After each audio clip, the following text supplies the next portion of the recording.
All right, Gabriel Muthuma on that. And I hope that this conversation can be progressed so that we have solutions to this. Another story that is on the papers, where is this? On page 4 of the Daily Nation, no talks with Wiper on mini-poll. ODM insists. Kalonzo Musyoka says that stepping down from Moate will make Sumra a nationalist.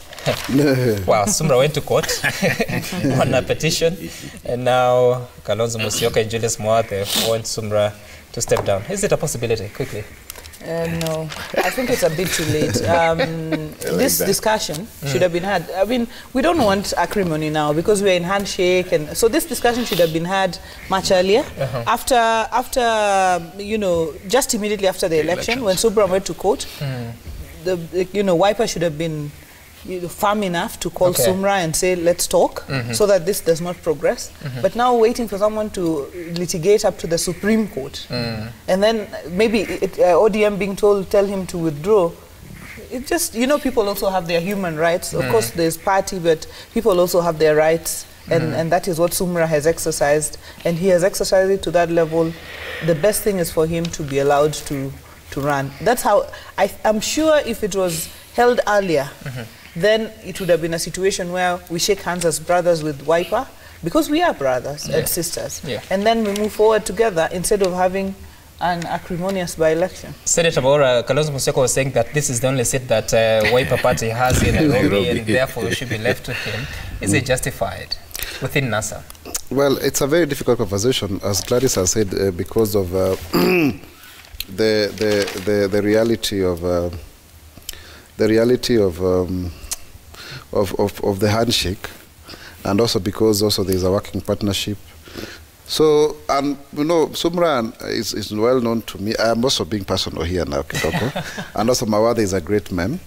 And the fact that my party, Jubilee, is not fielding a candidate means the people who are natural Jubilee supporters, their votes are up for grabs. And you have seen people positioning themselves in that regard. So I think may the best person win. So they should fight it out with the voters. Yeah, because, you know, right now, if you said any of them to back out, really, it would be very difficult. But I don't know, I have a feeling that Mawade may be the one who may win. It is my own opinion, unfortunately. So let us wait and see, but I wish it would have been better. I wish even, as Gladys has said, NASA would have agreed so that one of them, but it's also true because you see, there's this preoccupation of every community to have one of their own in Nairobi. So you have the Kalenjin with Koril in Langata, you have Yusuf, now Kamukunji has become like a Somali constituency. Now the Kambas are so many in Embakasi, but they don't have a single member apart from Mawade.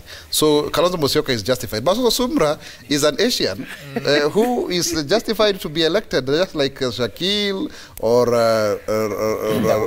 Rahim Dawood. Or, you know, so it's really a very dicey situation. All right. Yeah. All right. Finally, Muthuma, you'll have the final word on this. DPP to supply 20,000 files to NHIF suspects. This is what he was telling the court yesterday.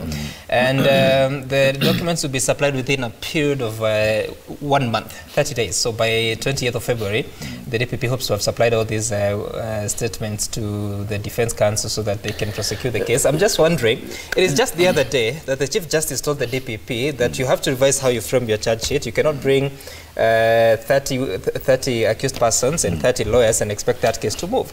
Now we have 20,000 files of evidence. First of all, let me say, Sam, this is very doable. And the question we should be asking, if he supplies 20,000 files, how long will it take? There are two things, and there are two dicey things that the Mwananchi must understand. One, there's the issue of corruption, which we all agree. I mean, we've moved a notch lower again.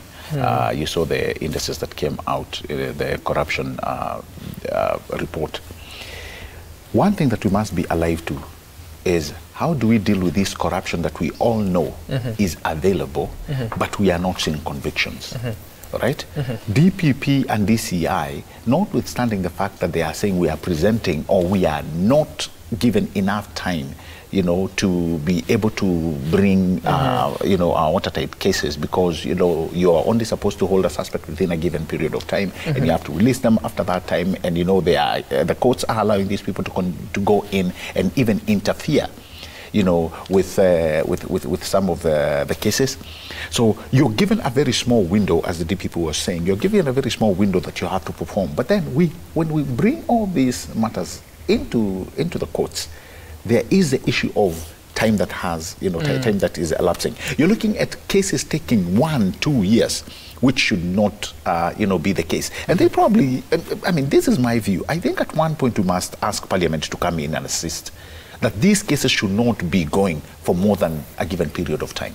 Because if you're talking about 20,000 files which are going to be issued to them, remember all these people have their lawyers. Remember, you can't get probably most of these people to be in court at a given time. Sure. So lawyers have mastered a way of derailing, and I'm talking about the time facet here, derailing these cases to a period of about 2, 3, 4 years. And one thing, a very key component in the legal sphere that gets lost is obviously when a case takes this much time, obviously you can expect you know, things and witnesses, you know, to be lost. All right, and of course earlier in the week the Chief Justice sworn in 47 new resident magistrates. Some of them will be involved in some of these cases. We just hope that we can see a resolution of that. I just want to look at what someone is saying. This is Being Charlie on Twitter is saying that Gabriel Muthuma is spot on. The census budget is mind-boggling and does not make economic sense.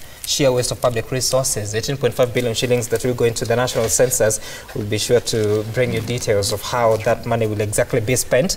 Mheshimiwa Wanga will still create more counties, not folding. Try folding any county, the referendum will fail miserably. That is Reverend Joseph Olekaria.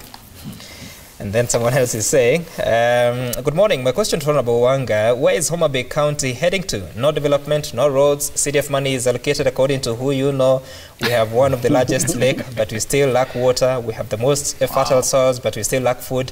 Employment is given according to who you know. This is Kevin Ocheng Ngare from President of the Poor, Kasipur constituency.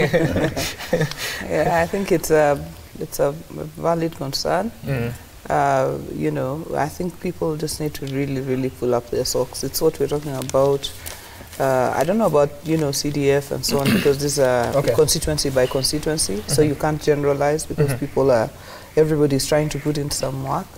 But we know that we're having challenges, you know, with at the county level in terms of deliverables. So we hope that when we are done, because we are also in court. The governor is in court, has been from the High Court to the Supreme Court. Yes. Probably when that is all over, then we can see traction.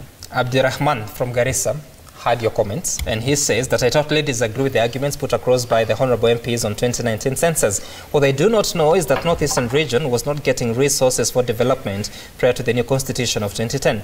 The only money we used to get was for security, while a large chunk of the resources used to be directed to Kiambu. No, that's not true. And you cannot tell me somebody who is representing 15,000 people is equal to somebody representing 160,000 people. But it's actually not true. But you also agree that the historically marginalized it is inflated. You cannot say that because you'll be marginalized forever. You get your fair share of resources, and then you utilize that. You cannot create new pockets of marginalization so that then other people also feel disadvantaged. That is not fair, it's not right. And let me just comment something about the judiciary. So number one, it was very interesting to see the CJ complaining about cartoons and caricatures. But when a chicken thief is convicted, is taken to court, there is evidence. But a rich person, there is no evidence, because the rich person has the means to make the evidence disappear. Correct. That's number one. Number two, we were with Dunstan Omari here when he was bragging that he's in 17 out of 19 cases. So these lawyers are also a problem. We were with you here. So that you are in so many cases and you know how to frustrate them. There should be a law so that you are barred from being, you know, in these cases. Then number three, let me comment on number three, the National Council Administration of Justice, which brings together the DPP, the DCI, and the judiciary, they do not seem to be meeting. They have not met for a whole year. That is why the public utterances they were making there were very injurious to the fight against corruption. And also, we are now, we fear a dictatorship of the executive. We do not agree with the dictatorship of the parliament. We are now having a dictatorship tyranny of the judiciary. Judiciary cannot be so independent like they are independent from Kenyans if they are seeking for freedom. They must also be accountable. Look at the composition of the JSC. It is just an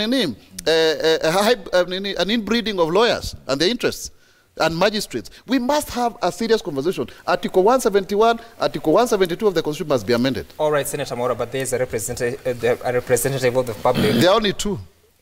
Yeah. No, what I would say to Abdurrahman is, even before the new constitution, every area had CDF. True. Yeah, even before the new constitution. So all these areas, every MP had CDF to take development to their people. So even if national government wasn't bringing, then your MP should have brought development through the CDF. But secondly, in the new constitution, we also now have the equalization fund to deal with those historical injustices. No other counties receive, I mean, I wouldn't say Homa Bay does not receive equalization fund. The equalization fund was put in the constitution to take care of counties that were historically marginalized. All right. So that, thank you so much, Mheshimiwa Gladys Wanga. Don't leave. Okay.